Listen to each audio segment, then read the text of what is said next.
예, 오늘 말씀 34장은 시드기야 왕 때에 예레미야에게만 하나님의 말씀을 기록하고 있습니다. 여기 1절 말씀에 보면은 바벨론의 느부갓네살 왕과 그의 모든 군대와 그의 통치하에 있는 땅의 모든 나라와 모든 백성이 예루살렘과 그 모든 성읍을 칠 때 말씀이 여호와께로부터 예레미야에게 임했다 그랬죠. 그러니까 이 바벨론 군대가 쳐들어왔는데 그 바벨론 군대는 이 갈대아 사람들만 있는 게 아니고 바벨론 나라가 통치하는 그 바벨론의 식민지에 있던 그 나라들이 전부 연합해서 쳐들어왔다는 것을 알 수 있어요. 그래서 이제 시드기야가 왕이 되었을 때 그 바벨론 연합군대가 쳐들어와 가지고 온 나라를 짓밟고 있는 이런 상황에서 하나님의 말씀이 예레미야에게 임했다는 거지요. 2절 보겠습니다. 이스라엘 하나님 여호와께서 이와 같이 말씀하시니라. 너는 가서 유다의 시드기야 왕에게 아뢰어 이르기를 여호와의 말씀에 보라, 내가 이 성을 바벨론 왕의 손에 넘기리니 그가 이 성을 불사를 것이라. 네가 그의 손에서 벗어나지 못하고 반드시 사로잡혀 그의 손에 넘겨져서 내 눈은 바벨 왕의 눈을 볼 것이며 그의 입은 내 입을 마주 대하여 말할 것이 너는 바벨론으로 가리라 그랬죠. 그러니까 하나님께서 그 시드기야의 운명을 아주 부정적으로 말씀하셨어요. 바벨론 군대에게 예루살렘 성이 함락될 것이다. 예루살렘 성이 전부 불에 타가지고 잿더미가 될 것이라는 겁니다. 그리고 너는 바벨론 군대에 사로잡혀서 바벨론에 끌려가게 될 거야. 이건 하나님이 예레미야를 보내가지고요, 위로의 말씀, 소망의 말씀을 전하는 게 아니라 굉장히 심판의 말씀, 부정적인 말씀을 전한 거예요.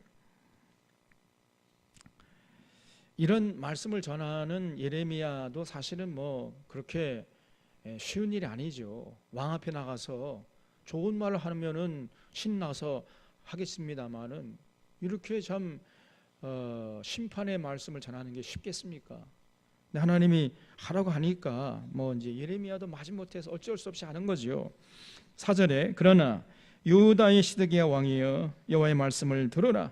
여호와께서 내게 대하여 이와 같이 말씀하시니라. 네가 칼에 죽지 아니하고 평안히 죽을 것이며 사람이 너보다 먼저 있은 내 조상들 곧 선왕들에게 분향하던 것 같이 내게 분향하며 너를 위하여 애통하기를 슬프다 주여 하리니 이는 내가 말하였습니다. 여호와의 말씀이니라 하시니라 그랬죠.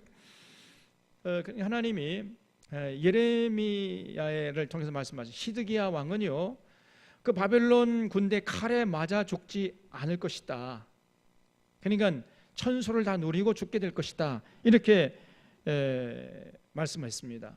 그리고 많은 사람들이 그 시드기야, 이제 후대 사람들이 그 시드기야를 애도하게 될 것이다 그랬어요. 그러니까 시드기야가 하나님 보시기에 조금 선한 모습이 있었던 것 같습니다. 그래도 하나님의 뜻을 따르려고 하는 그런 일말의 그 마음은 있었던 것 같아요. 하나님이 그걸 보시고 바벨론 칼에 맞아 죽지 않게 하겠다, 평안히 이제 죽을 것이다, 이렇게 말씀을 하셨어요. 그러니까 뭔가가 이 시드기야가 완전히 타락한 것 같지는 않아요. 네, 그 시드기야에 남아 있었던 그 조금 일말의 하나님 보실 때에 하나님이 인정하셨던 그 모습이 무엇일까? 무엇이겠습니까, 여러분? 6절 말씀에 나와요. 6절에 선지자 예레미야가 이 모든 말씀을 예루살렘에서 유다의 시드기야 왕에게 아뢰니라. 그때의 바벨론의 왕의 군대가 예루살렘과 유다에 남은 모든 성읍들을 쳤으니 곧 라기스와 아세에 가라. 유다의 견고한 성읍 중에 이것들만 남았습니다라 그랬죠. 그러니까 바벨론 군대가 쳐들어가지고 이제 완전히 전 국토가 짓밟히고 있었고 예루살렘하고 그 근방 일대에 조금 남았다는 거예요. 나라가 이제 풍전등화 가운데 있었습니다. 그런 상황에서 하나님의 음성이 들려왔죠. 8절에 시드기야 왕이 예루살렘에 있는 모든 백성과 한 가지로 하나님 앞에서 계약을 맺고 자유를 선포한 후에 여호와께로부터 말씀이 예레미야에게 임하니라 그러죠. 그러니까 이 8절 말씀을 잘한 거예요. 이 시드기야 왕이요, 예루살렘에 있는 모든 백성들과 한 가지로 하나님 앞에서 계약을 맺고 자유를 선포했다는 겁니다. 이것을 하나님이 눈여겨보셨어요. 그게 뭘까요? 그 계약은 뭐냐? 우리가 잘 모르면요, 그 다음을 읽어보면 되는 거예요. 어렵지 않습니다. 그 계약은 사람마다 각기 히브리 남녀 노비를 놓아 자유롭게 하고 그의 동족 유다인을 종으로 삼지 못하게 한 것이라. 이 계약에 가담한 고관들과 모든 백성이 각기 노비를 자유롭게 하고 다시는 종을 삼지 말라 함을 듣고 순복하여 놓았더니 후에 그들이 뜻이 변하여 자유를 주었던 노비를 끌어다가 복종시켜 다시 노비로 삼았더라. 그러므로 여호와의 말씀이 여호와께로부터 예레미야에게 임하니라. 이르시되 이스라엘 하나님 여호와께서 이와 같이 말씀하시니라. 내가 너희 선조를 애굽 땅 종의 집에서 인도해 낼 때에 그들과 언약을 맺으며 이르기를 너희 형제 히브리 사람이 내게 팔려왔거든 너희는 7년 되는 해에 그를 놓아줄 것이라. 그가 6년 동안 너를 섬겼은즉 그를 놓아 자유롭게 할지니라 하였으나 너희 선조가 네게 순종하지 아니하며 귀를 기울이지도 아니했느니라 그랬죠.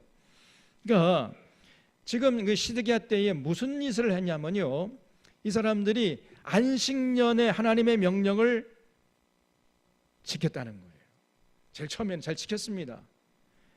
그래서 이게 무슨 말이냐면은 하나님께서 출애굽 후에 시내산에서 언약을 체결했잖아요. 이스라엘 백성들과 너희는 이제 하나님의 백성이 되었으니까 하나님 백성답게 너희들은 이렇게 살아라. 그러면 내가 너희들에게 복을 주겠노라. 이렇게 이제 약속을 하고 이스라엘 백성들은 저희들이 그렇게 실천하면서 살겠습니다. 철석같이 약속했지요.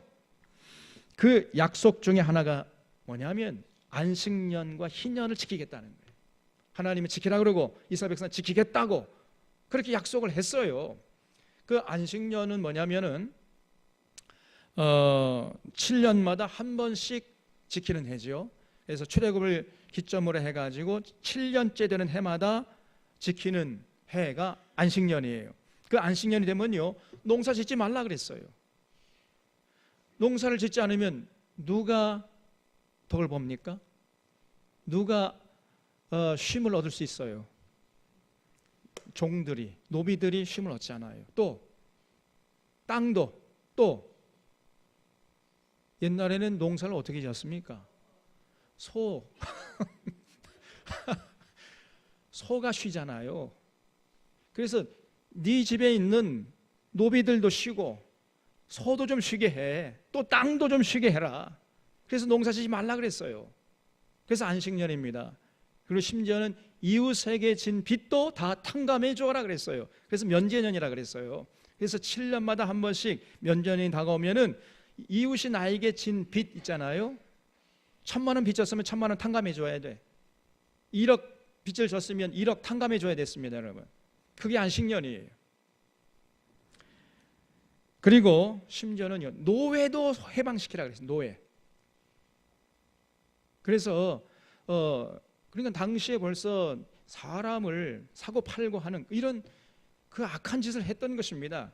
그래도 그건 하나님이 묵인해 줄 테니까 적어도 너희 동족이 노예로 팔려왔을 때 6년까지는 노예로 부려먹을 수 있다. 그러나 7년째 되면 반드시 그 노예를 해방시켜서 자유를 주어라. 그렇게 말씀하셨습니다. 그게 안식년이에요. 그리고 이제 안식년이 7번 지난 다음에 맞이하는 해를 희년이라고 그랬습니다. 그러니까 77에 49 플러스 1이니까 50년째 되는 해를 희년이라고 그랬는데, 희년이 되면요, 이 안식년 행하는 건 전부 하고 한 가지 더 해야 돼. 뭐냐면 땅까지도 원주인에게 돌려주라 그랬어요. 그런 계약을 맺었습니다. 그렇게 하겠느냐? 예, 하겠습니다. 그래, 그럼 가봐. 이렇게 이제 약속을 했는데, 여러분, 왜 그러면 하나님이 이 안식년과 희년을 지키라고 했을까요? 왜? 도대체 왜 그래요? 이 안식년법과 희년법의 정신이 뭡니까? 뭐 여러분 잘 아시죠? 경제적인 부가 어느 한편으로 쏠리지 않도록 하라는 사회 안전 장치였던 것입니다. 여러분, 사회에 이 경제적인 부가 어느 한쪽으로 쏠리고, 그래서 어느 한편은 그냥 끝간데 없이 부자가 되고, 어느 한편은 지질이 궁상맞게 살고 한 끼 양식이 없어서 쫄쫄 굶다가 굶어 죽어버리고, 그런 세상을 만들지 말라는 거예요. 그런 세상이 되면은 그런 세상을 하나님이 가만두지 않겠다는 것입니다, 여러분. 그런 세상은요, 그런 나라, 그런 사회는 결코 오래가지 못합니다. 하나님의 심판을 받아서 얼마 있다가 망해버리는 거예요. 그래서 부가 세습되고 가난이 세습되는 이런 세상 만들지 말라고 하나님이 안식년법, 희년법을 만들어 놓은 거예요. 그러니까 우리 하나님의 명령은요, 이 자본주의하고는 어울리지 않는 것입니다. 여러분, 우리가 이 자본주의 사회 속에 어쩔 수 없이 살아가지만은, 그렇기 때문에 우리가 정말 이 신앙생활 하기가 쉽지 않아요.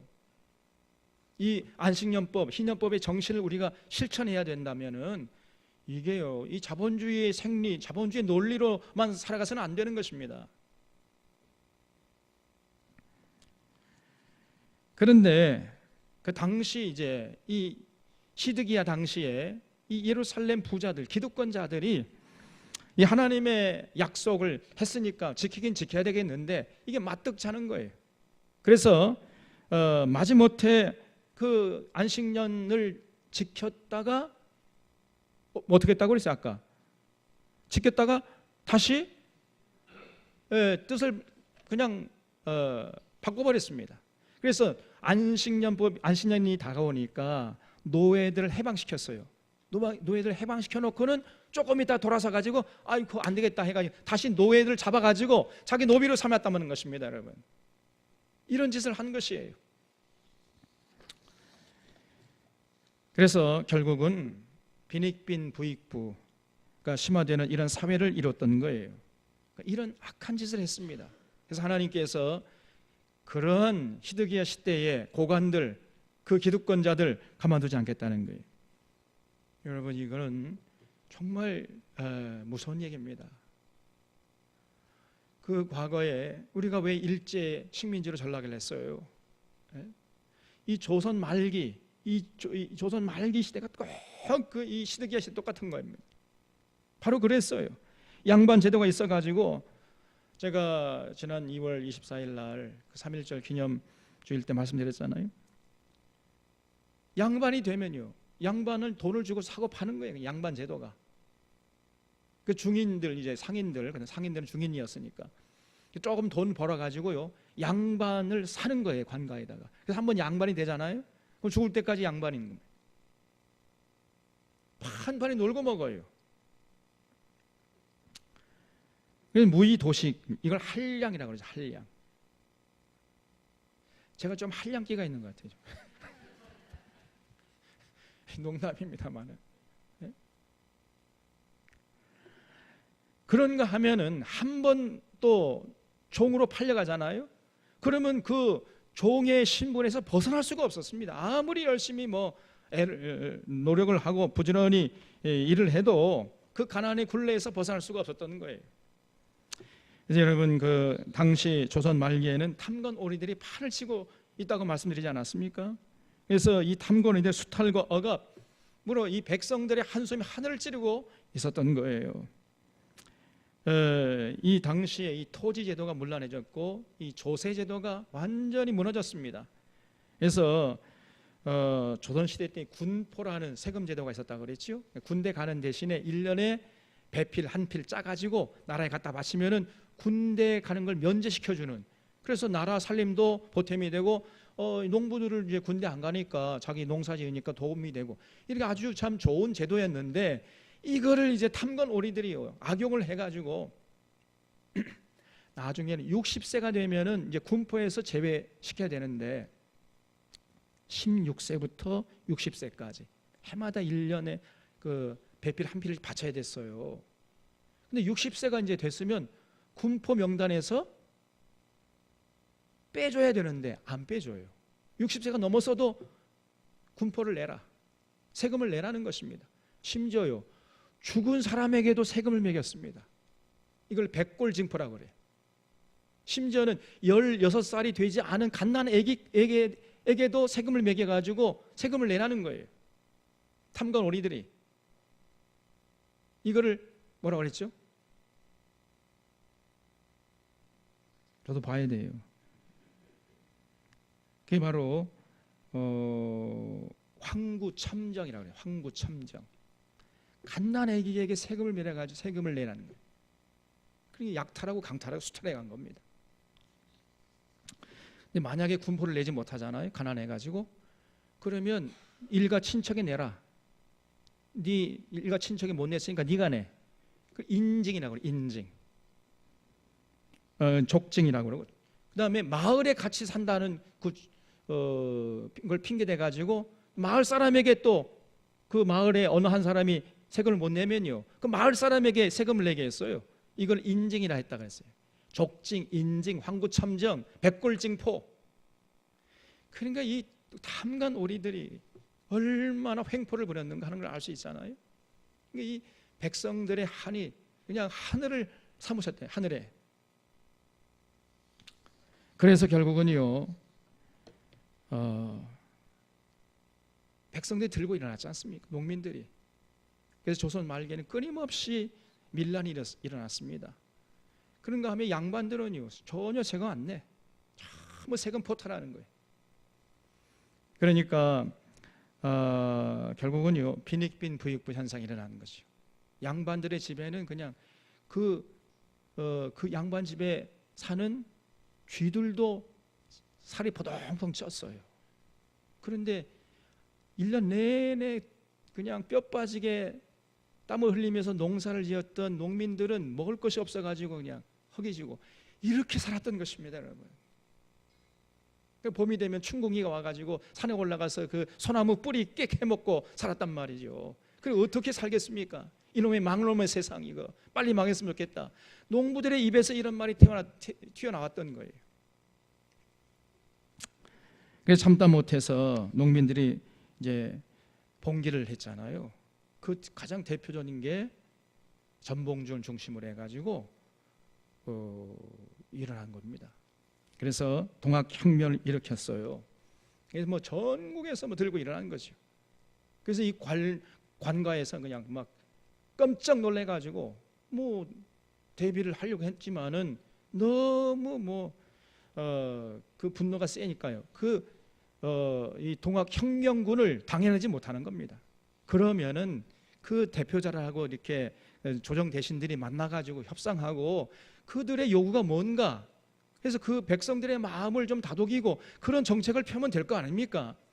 그런데 이 조정의 대신들이 뭘 했느냐? 일본에 가가지고 일본 군대를 들여오게 했어요. 이 나쁜 놈들이. 그래서 그때 일본 군대가 들어와가지고 이 동학혁명군을 다 처절하게 다 그냥 진압을 해버린 겁니다. 그때부터 일본 군대가 출몰하기 시작하는 거예요. 그래서 결국은 우리가 일제 식민지로 전락하는 계기를 만든 겁니다. 그래서 일본 이 애들이 그때부터 이제 야심을 품어가지고 뭐 조선 그 이순신 때부터 그랬잖아요. 소시탐탐 이 조선 땅을 노리고 있었는데 잘 됐다 해가지고 그걸 빌미로 해가지고 이제 그 테프트 가츠라 조약을 맺었잖아요. 미국은 필리핀을 먹을 테니까 일본은 한국을 먹고 그럴 테니까 서로 모른 채 해주자. 이런 비밀 조약을 도쿄에서 모여가지고 미국하고 일본 관리들이 맺었던 것입니다, 여러분. 이것은 역사적인 팩트예요, 팩트. 그래서 이 국제 정세라는 거는 뭐 어느 나라가 뭐 선심을 베풀 그런 거 아닙니다. 자기들의 국익에 따라서 움직이는 거예요, 그게. 미국이 왜 이 나라에 와 있는 거예요, 도대체가?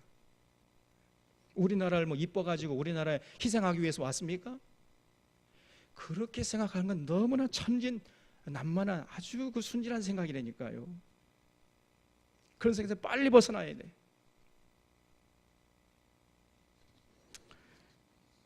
결국은요,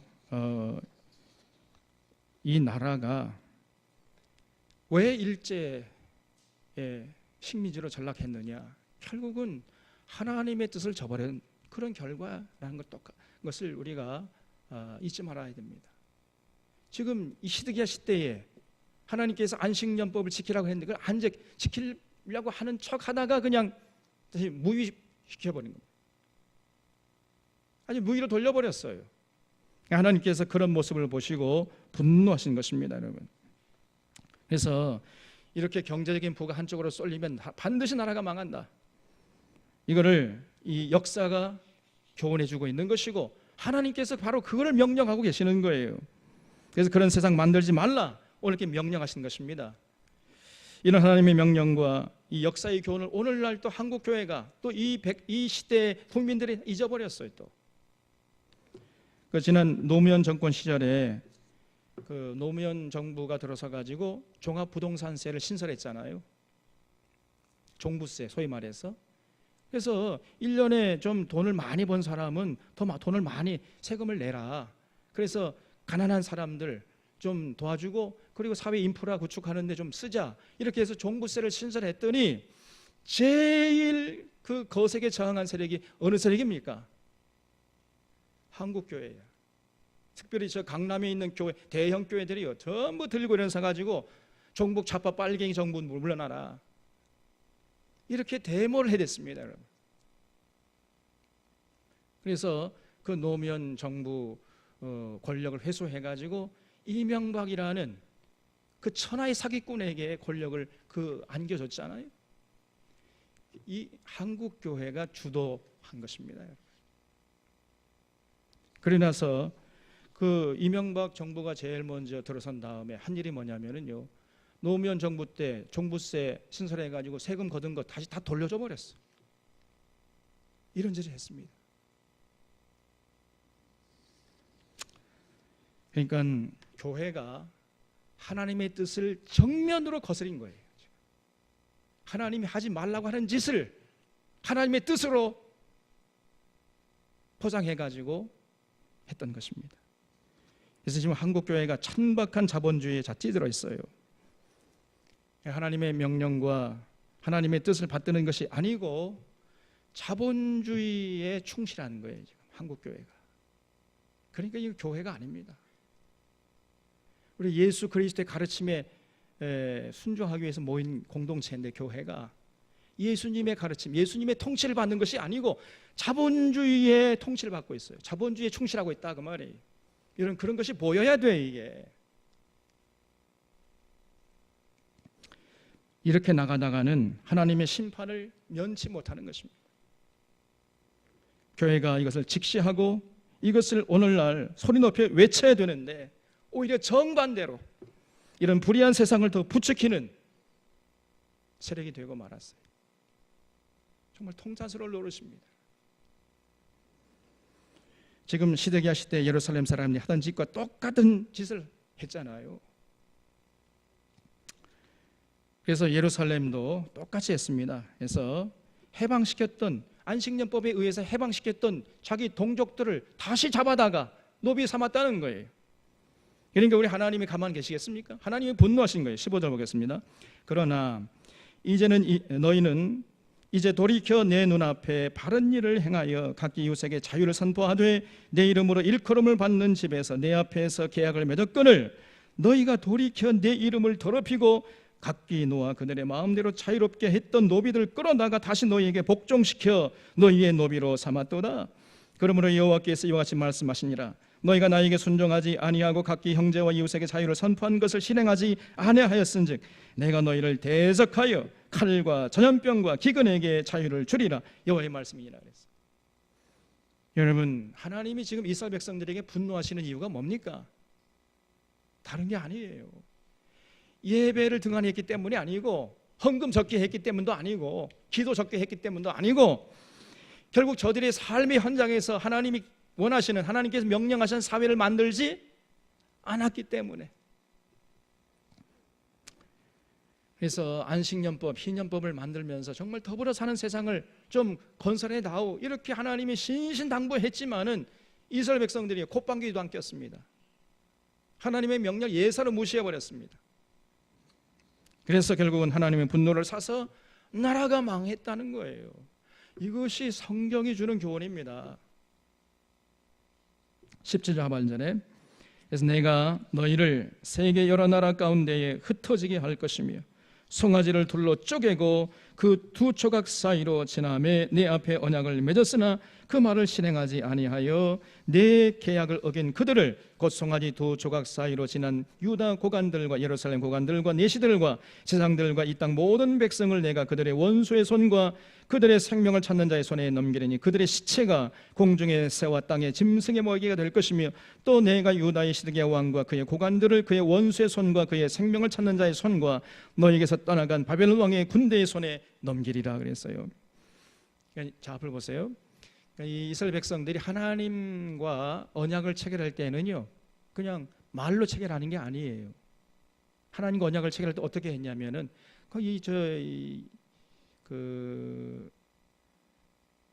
누굽니까? 그 창세기 12장에 보면은 누가 나오죠? 아브라함도 그랬어요. 어떻게 하냐면은 재물을, 그러니까 송아지를 둘로 쪼갭니다. 송아지를 잡아가 둘로 쪼개고 한쪽은 이 편에 놓고 한쪽은 저 편에 놓고, 그리고 그 가운데 사이를 지나가는 거예요. 언약을 체결한 그 당사자들이 그 재물 쪼갠 것을 양 옆에 놓고 그 가운데로 지나가는 것입니다. 이건 뭘 말하냐면은 만약에 나와 맺은 언약을 지키지 않으면 너희들이 이런 꼴이 될 거야. 알았어? 알간? 가봐. 이런 얘기입니다. 만약에 나와 맺은 언약을 지키면 내가 복을 주겠지만은 언약을 지키지 않으면은 너희들의 이 재물처럼 이런 운명이 될 거야. 알았어? 그러니까 실물 교육을 시킨 거지, 하나님이. 그래서 지금 송아지 곧 두 조각 사이로 지난 유다 고관들과 예루살렘 고관들과 내시들과 제사장들과 이 땅의 모든 백성을 그 약속한 대로 그렇게 하겠다는 거예요. 너희들이 나와 맺은 언약 지키지 않았으니까 나와 맺은 언약 지킬 때에 했던 그 재물을 둘로 쪼개가지고 양옆에 놓은 것처럼 너희들을 내가 하나님께서 심판하시겠다는 겁니다. 가만두지 않겠다는 거예요. 그래서 그 송아지 두 조각 사이로 지나간 고관들, 내시들, 제사장들, 이 땅의 모든 백성들 원수의 손에 넘겨가지고 비참하게 죽게 할 것이라는 겁니다. 그래서 그들의 시체가 공중의 새와 짐승의 먹이가 될 것이다. 그렇게 말씀하셨어요. 22절에 여호와의 말씀이니라. 보라, 내가 그들에게 명령하여 이 성읍에 다시 오게 하리니. 그들이 누구지요?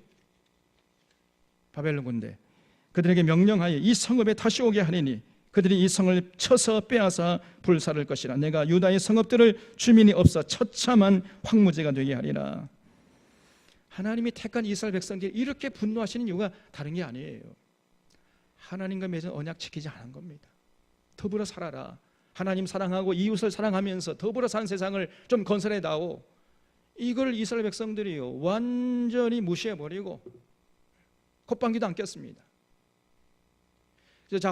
자기 뭐 혼자 잘 먹고 잘 살면 그 최고고 그것이 진리고, 옆 사람 이웃에 있는 동족이 뭐 굶어 죽든지 말든지 나라가 망하든지 말든지 관심이 없었습니다. 그런 자들을 하나님 가만두지 않겠다는 거예요. 여러분, 우리 꼭 기억해야 됩니다. 왜 하나님이 분노하십니까? 사회 정의가 상실되었을 때, 사회의 불평등이 심화됐을 때, 가난이 세습되고 부가 세습되는 사회를 이룰 때 우리 하나님은 반드시 분노하시는 거예요. 그렇기 때문에 교회가 거기에 관심을 가져야 한다 그 말이에요. 그래서 이런 경제적인 불평등이 심화되지 않도록 교회가 그 사명을 감당해야 돼요. 그래서 더불어 사는 세상을 만들 수 있도록 정치권에게 압력을 가하고 그런 정책을 시행하도록 요구를 해야 됩니다. 그리고 잘못된 정책을 펴게 되면 그 정책을 시행하라고 요구할 그러한 사명이 교회에게 있는 것이에요. 교회가. 근데 오늘 한국교회 전혀 그런 데 관심이 없어요. 아니, 오히려 그런 불이한 사회 체제를 더 심화시키는 데 일조하고 있습니다. 그런 식으로 말을 하면은 좌경이라고 해요. 좌경. 종북 좌파 빨갱이라고. 이런 의식 구조 속에 있으니 어떻게 하나님을 기쁘시게 할 수 있겠습니까? 여러분, 교회는요, 이 사회의 마지막 보루입니다. 그래서 교회마저 타락하고 변질되고 썩어버리면 이제 이 사회는 결국 하나님의 심판 앞에 직면할 수가 밖에 없어요. 이걸 잊지 말아야 돼. 그래서 하나님께서 이 들고 부는 사랑교회를 세우신 목적도 그러한 불의한 세상이 되지 않도록 하는데 좀 기여하라. 그런 교회를 하나님이 찾고 찾아도 그런 교회를 찾을 수가 없다 그 말이에요, 오늘날. 그래서 그런 교회를 세우도록 하나님께서 3년 전에 이 교회를 세우신 줄로 믿습니다, 여러분. 그래서 하나님의 측량할 수 없는 자비하심으로 구원받은 우리들이 이제 이런 하나님의 뜻을 받도록 하나님의 심정을 헤아려야 돼요. 그래서 이 사회에 빛과 소금이 되어서 하나님의 공의와 정의를 세우는데 일익을 감당해야 하는 것입니다. 35장을 보겠습니다. 1절에 예.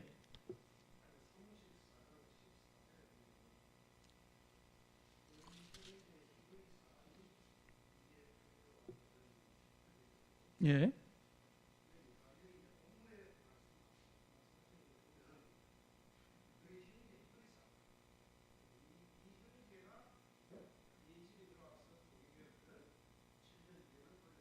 예. 예, 예.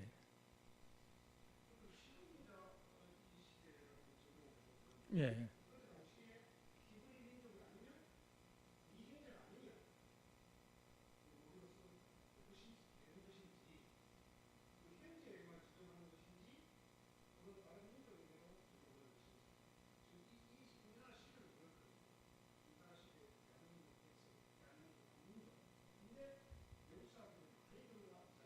예.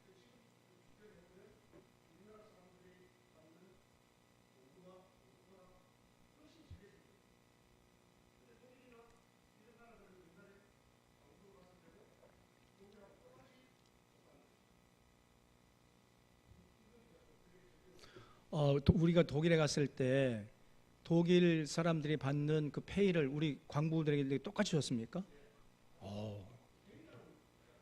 그 대단한 거예요. 예.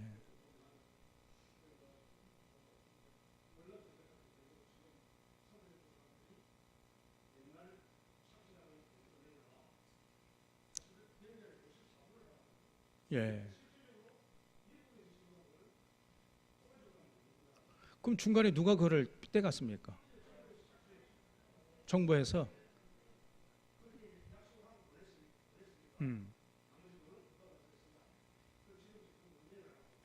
예.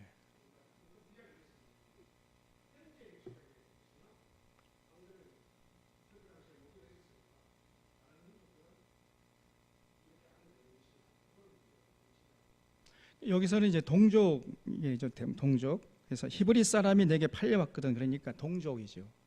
동족이 팔려왔으면 6년 동안은 노예로 부려먹을 수 있지만은 7년째 된, 예를 들어서 이제 사업하다가 이 사람이 망했어요. 그러면 이제 빚을 지니까 이제 팔려왔지 않겠습니까? 그러면은 안식년 될 때까지는 노예로 부려먹을 수 있지만 안식년이 되면 해방시켜야 된다. 그런 법이었죠. 그러니까 동족이지, 동족. 다른 민족은 조금 이제 예외가 되겠죠. 근데 여기 레위기 보면은 여러분 어떻게 알고 계십니까? 여러분 그 레위기 몇 장이 나오죠?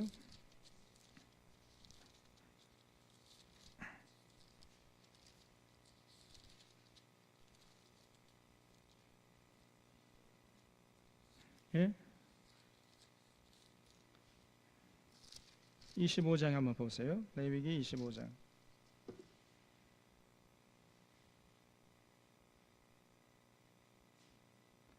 그래서 이제 그 빚을 주고 이자 받지 않는 것은 이제 유대인과 이방인을 분명히 구별하라 그러셨죠. 이방인들에게는 돈을 빌려주면 이자 받아야 돼요, 받지 말아야 돼요? 받아야 된다. 그 적당한 이자는 받아도 된다. 그러나 동족들에게는 받지 말라 그랬어요. 근데 이제 노예, 여기 39절 보면 너와 함께 내 형제가 가난하게 되어 내게 몸이 팔리거든 너는 그를 종으로 부리지 말고 품꾼이나 동거인 같이 함께 있게 하여 희년까지 너를 섬기게 하라.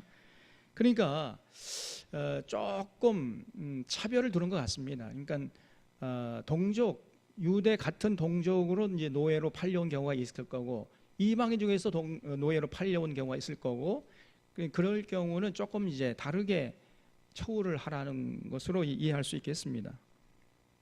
그래서 여기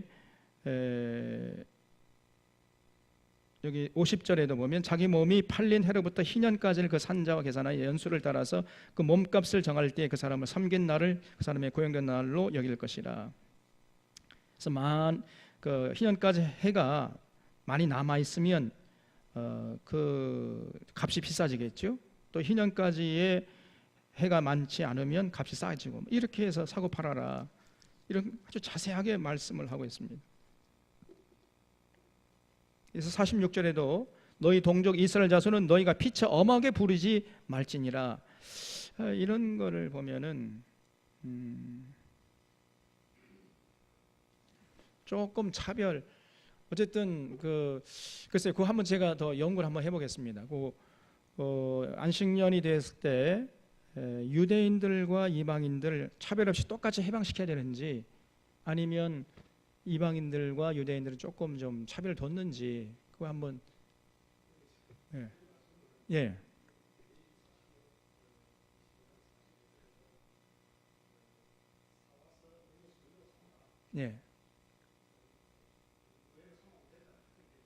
예.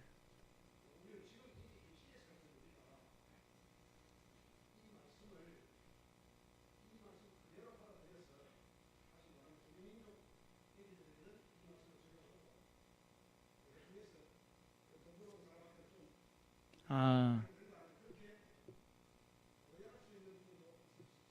예, 예. 무슨 말인지 이해가 되셨죠? 그럼 우리 장로님의 말씀 어떻게 하면 좋겠습니까? 여러분 생각은 어떻습니까? 똑같이. 그러면 그러니까 이주 노동자들에게도 똑같은 임금을 줘야 된다. 네, 적용해서 그럼 똑같이 주라는 얘기죠.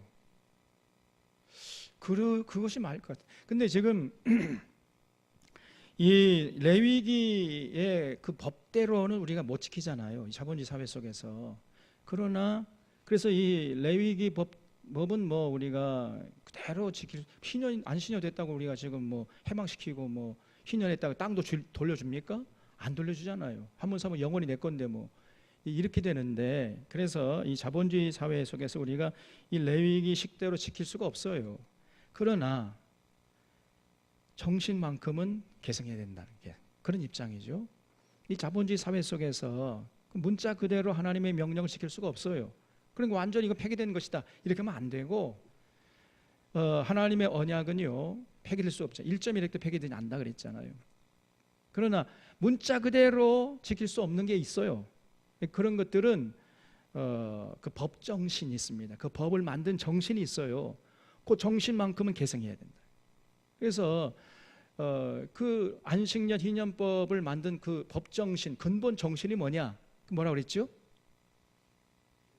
더불어 살아라. 더불어. 너 혼자만 잘 먹고 살려고 하지 말어. 그 말이거든요. 더불어 사는 세상을 위해서 헌신해다오. 그걸 우리가 지켜야 됩니다. 그거는 반드시 실천해야 돼요. 그래서 우리 어려운 사람 이웃이 있으면 조금 좀 도와줄 줄도 알고 베풀 줄도 알고 더불어 살려고 하는. 그리고 또 요즘에 그 정규직들은 이 뭐죠? 계약직 이런 사람들 똑같은 일을 하면서도 월급은 반밖에 안 받지 않습니까? 그럼 오히려 정규직에 있는 사람들이 계약직 사람들을 조금 좀 이렇게 요즘에 그 광주에서 그거 하지요. 광주에서 이번에 시범 케이스로 하고 있는 게 뭡니까? 광주형 일자리. 그게 이제 조금 지금 이 정규직이 받는 그 월급을 조금 깎아서 더 많은 일자리를 만들어 가지고 같이 우리가 살아가자. 그런 정신 아닙니까? 바로 그것이 안식년 정신, 희년 정신이에요. 그거를 하겠다는 것입니다, 여러분. 근데 거기에 교회가 찬동해 줘야 돼요. 그 하나님의 뜻 아닙니까, 그게? 근데 오히려 그거를 반대하고, 우리 믿는 자들이 그걸 반대하면 안 되지, 그런 거. 여러분 어떻게 생각합니까? 굉장히 상당히 예민한 문제긴 합니다만.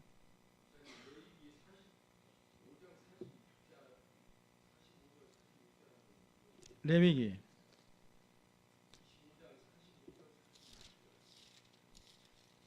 예. 레위기 25장 45절 46절 예.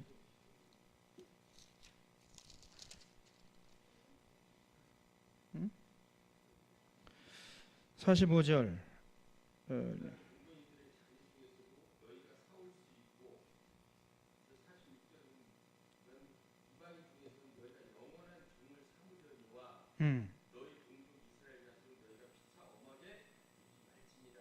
예, 예.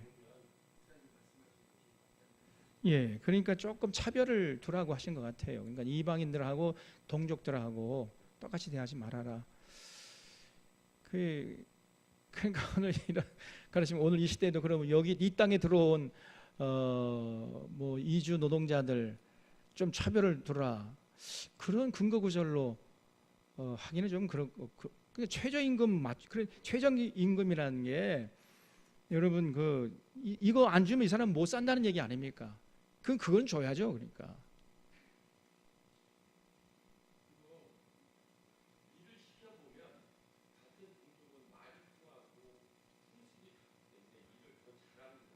예, 예.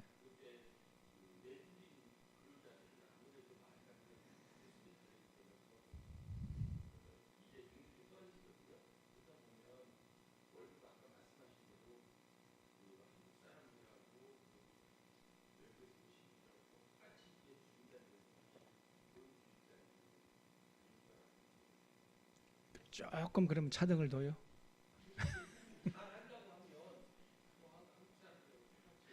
그러니까 임금은 똑같고 최저임금 시작해가지고 우리 일 잘하는 한국 사람 좀 더 많이 주고 아직 좀 서툰 이주 노동자는 뭐 조금 덜 주고 뭐 그렇게는 할 수 있겠죠. 그러나 최저임금은 맞춰줘야 되지 않겠는가? 예, 그렇게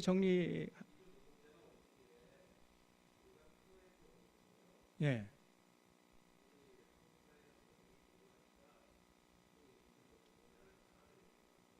예,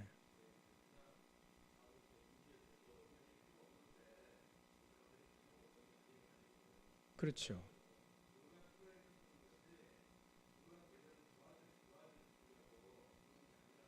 네.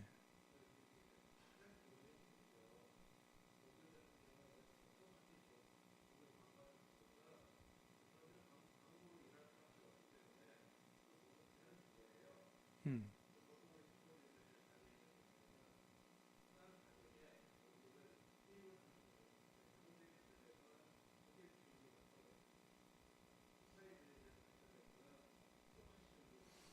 그렇죠.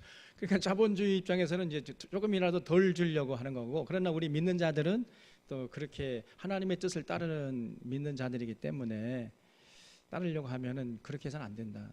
그렇게 정리할 수 있겠습니다. 예. 자, 진도 나가도 되겠지요? 예레미야 35장 보겠습니다. 1절에 유다의 요시야 왕의 아들 여호야김 때에 여호와께로부터 말씀이 예레미야에게 임하여 이르시되 있습니다. 그러니까 이번에는 여호야김 시대 때에 들려온 하나님의 말씀이었어요.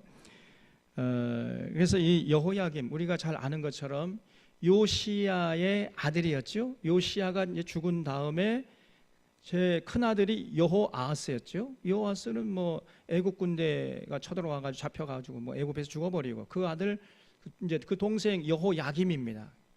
그때 이제 하나님의 말씀이 들려왔다는 거죠. 그리고 여호야김이 엉터리였어요. 여호아하스도 마찬가지고. 그 여호야긴은 이제 여호야김의 아들이었고 여호야긴은 이제 바벨론 군대 포로 잡혀가버린 마지막 왕이 시드기야. 아까 조금 전에 말씀드린 시드기야죠. 시드기야도 요시야의 아들이었어요.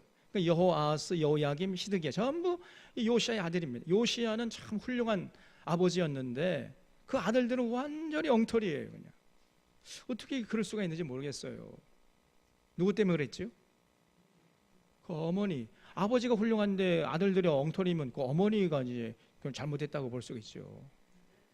여성들이 정신 차려야 됩니다, 진짜로. 그래서 이 여호야김 시대 때에 이제 하나님의 그 음성이 들려왔는데, 결국은 하나님의 뜻을 저버리고 권력을 남용하고, 그러니까 나라가 이제 어지럽게 된 거지요. 그러니까 뭐 하나님의 또 선지자를 보내가지고 말씀을 전한 겁니다.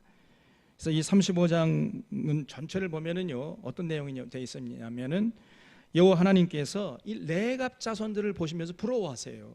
왜냐하면 레갑 자손들은 그 자기들 조상 그 요나답이라고 하는 그 조상이 명령한 것을 아주 철석까지 지켰습니다. 그걸 보면서 하나님이 굉장히 부러워하세요. 야, 저 레갑 자손들은 자기들 조상 그 사람이 말한 것도 저렇게 잘 지키는데 어떻게 너희들은 말이야, 내가 택한 유다 이스라엘 백성들은 하나님이 이 우주 만물을 창조하신 하나님이 말씀하시는데 그렇게 무시하고 그렇게 경홀히 여기느냐. 그러면서 하나님이 레갑 자손들을 부러워하십니다. 그런 심정이 이 35장에 잘 나와 있어요. 그래서 여기 2절 보겠습니다. 너는 레갑 사람들의 집에 가서 그들에게 말하고 그들을 여호와의 집 한 방으로 데려다가 포도주를 마시게 하라 하시니라. 이에 내가 하바신야의 손자여 예레미야의 아들인 야하산야와 그의 형제와 그의 모든 아들과 모든 레갑 사람들을 데리고 여호와의 집에 이르러 익다랴의 아들 하나님의 사람 하나의 아들들의 방에 들였는데 그 방은 고관들의 방 곁이요 문을 지키는 살룸의 아들 마아세야의 방 위더라. 내가 레갑 사람들의 후손들 앞에 포도주가 가득한 종지와 술잔을 놓고 마시라 이렇게 이제 권했더니요, 그들이 이르되 우리는 포도주를 마시지 않겠노라 그러는 거예요. 포도주 마시지 않겠다는 거예요. 왜 그러냐? 레겜 아들 우리 선조 요나답이 우리에게 명령하여 이르기를 너희와 너희 자손은 영원히 포도주를 마시지 말며 너희가 집도 짓지 말며 파종도 하지 말며 포도원을 소유하지도 말고 너희는 평생 동안 장막에 살아라. 그리하면 너희가 머물러 사는 땅에서 너희 생명이 길리라 했으므로 우리가 레겜 아들 우리 선조 요나답이 우리에게 명령한 모든 말을 순종하여 우리와 우리 아내와 자녀가 평생 동안 포도주를 마시지 아니하며 살 집도 짓지 아니하며 포도원이나 밭이나 종자도 가지지 아니하고 장막에 살면서 우리 선조 요나답이 우리에게 명령한 대로 다 지켜 행하였노라 그랬어요. 그러니까 자기 조상의 명령을 지키기 위해서 우리는 포도주 마시지 않겠다는 겁니다. 와, 대단하죠? 그래서 이 요나답의 명령을 철저히 지키고 살았어요. 이런 모습을 보시면서 하나님이 부러워하시는 겁니다. 12절에 보면 그때에 여호와의 말씀이 예레미야에게 임하여 이르시되 만군의 여호와 이스라엘 하나님께서 이와 같이 말씀하시니라. 너는 가서 유다 사람들과 예루살렘 주민에게 이르기를 너희가 내 말을 들으며 교훈을 받지 아니하겠느냐. 여호와의 말씀이니라. 레갑의 아들 요나답이 그의 자손에게 포도주를 마시지 말라 한 그 명령은 실행되도다. 그들은 그 선조의 명령을 순종하여 오늘까지 마시지 아니하거늘 내가 너에게 말하고 끊임없이 말해도 너희는 내게 순종하지 아니하는도다 그랬어요. 그러니까 레갑 자손들은요, 그 자기 선조의 말을 무겁게 받아들여 가지고 철저히 순종하는데 어떻게 된 노릇인지 너희들은 하나님의 말씀인 내 말을 이렇게도 무시하느냐 이것들아. 네? 이러면서 지금 하나님이 탄식하시는 거죠. 15절 내가 내 종 모든 선지자를 너희에게 보내고 끊임없이 보내며 이르기를 너희는 이제 각기 악한 길에서 돌이켜 행위를 고치고 다른 신을 따라 그를 섬기지 말라. 그리하면 너희는 내가 너희와 너희 선조에게 준 이 땅에 살리라 하여도 너희가 귀를 기울이지 아니하며 내게 순종하지 아니했느니라. 레갑의 아들 요나답의 자손은 그의 선조가 그들에게 명령한 그 명령을 지켜 행하나 이 백성은 내게 순종하지 않느니라. 줄쳐보십시오. 그 요나답의 자손은 그 선조가 명령한 명령을 지켜 행하나 이 백성은 누구요? 이 백성 이스라엘 백성들, 하나님의 택한 이스라엘 백성들은 하나님에게 순종하지 않았다는 거예요. 그러니까 여러분 하나님의 심정이 어떠했겠습니까? 예? 자 앞으로 보세요. 온 우주 만물을 창조하시고 통치하시고 다스리시는 그 광대무배신 하나님 아니십니까? 그 하나님의 지금 자존심이 땅에 떨어졌어요. 그 레갑의 자손들은 자기 조상들의 말을 그냥 철석같이 따르는데 이스라엘 백성들은 하나님 말씀을 예사로 무시해버리거든요. 그러니까 하나님의 체면이 어떻게 되었겠느냐 그 말이에요. 하나님의 체면이 말이 아니에요 이게. 그러니까 하나님이 그런 모습을 보면서 부럽기도 하고 억울하기도 하고 또 창피하기도 하고 그렇지 않겠습니까? 이게 그 당시 하나님의 심정이었어요. 야, 저 레갑 자손들 정말 부럽다. 저 사람들은 자기들 조상의 말을 저렇게 철석같이 듣고 지키는데 저 택한 이스라엘 백성들 보면 하나님이 한심하게 짝이 없어요. 그냥 말씀해도 한 귀로 한 귀로 흘려버리고 아무리 하나님이 선자를 보내고 또 보내고 목이 쉬도록 외쳐도 마이동풍이에요. 그냥 쇠 귀에 경읽기식으로. 그게 속이에요. 그러니 하나님의 심정이 그냥 푹 하나님의 체면이 말이 아니에요 이게. 여러분 이게 그 당시 하나님의 심정이었다는 거예요. 지금 너희들은 나를 철저히 무시하지 않느냐. 그래서 하나님이 너무 억울하기도 하고 분하기도 하고 창피하기도 하고 이런 복합적인 감정으로 말씀하신 거예요. 이런 하나님의 심정을 헤아릴 수 있어야 됩니다. 17절에 그러므로 만군의 여호와 이스라엘 하나님께서 이와 같이 말씀하시니라. 보라 내가 유다와 예루살렘의 모든 주민에게 네가 그들에게 대하여 선포한 모든 재앙을 내리니 이는 내가 그들에게 말하여도 듣지 아니하며 불러도 대답하지 아니함이니라 하셨다 하라. 하나님이요 더 이상 참지 않겠다는 겁니다. 분노하시겠다는 거예요. 18절 예레미야가 레갑 사람의 가문에게 이르되 만군의 여호와 이스라엘 하나님께서 이와 같이 말씀하시기를 너희가 너희 선조 요나답의 명령을 순종하여 그의 모든 규율을 지키며 그가 너희에게 명령한 것을 행하였도다. 그러므로 만군의 여호와 이스라엘의 하나님께서 이와 같이 말씀하시니라. 레갑의 아들 요나답에게서 내 앞에 설 사람이 영원히 끊어지지 아니하리라 하시니라. 이야, 하나님이 레갑 자손들을 바라보면 부러워하시면서 레갑 자손들에게 엄청난 복을 약속했어요. 그 레갑의 아들 요나답에게서 내 앞에 설 사람이 영원히 끊어지지 않게 해주겠다는 겁니다. 그러니까 끊임없이 자자손손 하나님의 사람들이 벌떼처럼 일어나게 복을 주시겠다는 거예요. 여러분 오늘도 우리 하나님의 요구는 동일합니다. 예수 그리스도의 은혜로 구원받은 우리에게 하나님께서 요구하시는 것이 뭡니까? 다른 게 아니에요. 예배드리고 기도하고 찬양하고 헌금 바치는 것 이거는 과정이지 결코 결론이 아닙니다. 이걸 잊지 마셔야 돼요. 하나님은요 뭘 보신다고 그랬지요? 삶을 보세요. 삶을. 우리 하나님의 시선은 우리의 삶에 가 있습니다. 그거 잊지 마셔야 됩니다. 삶의 현장에서 하나님의 뜻을 받들어 사는지 지 멋대로 사는지 자기 속에는 옳은 대로 사는지 이거를 보시는 거예요.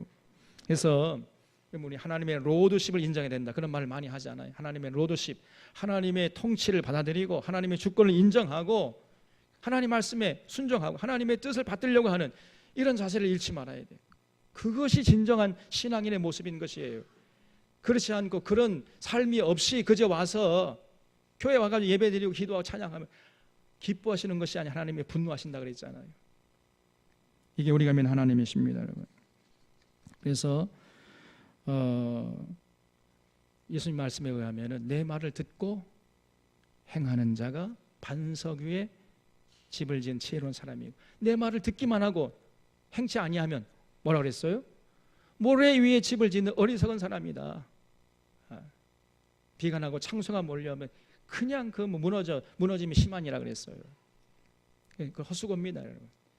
그래서 야고보에 의하면은 행함이 없는 믿음은 그건 죽은 믿음이에요. 그런 믿음이라고 할 수가 없다는 거예요. 믿음이 아니라는 겁니다. 쉽게 말하면 그런 죽은 믿음 가지고서는 하나님께 갈 수가 없다. 제가 볼 때 한국 교회가요 산 믿음의 소유자가 많지 않아요. 실천적인 믿음, 행함이 있는 믿음, 이게 진짜 믿음인데 그 믿음이 있어야 천국 가는 거 아닙니까? 근데 뭐 한 길을 듣고 한 길을 흘려버려. 여기만 나가면은 딱 잊어버리고 세상 가치관에 따라 자본주의 논리에 따라 살아버려요. 그러면 안 된다는 것입니다, 여러분. 그런 신앙생활 헛하는 것이에요. 이걸 잊지 말고 우리 사론교회 교우들은 끝까지 자본주의의 그 가르침을 뛰어넘어서 하나님의 법도 하나님의 뜻을 받들어서 승리할 수 있기를 주님의 이름으로 축원합니다. 기도하겠습니다.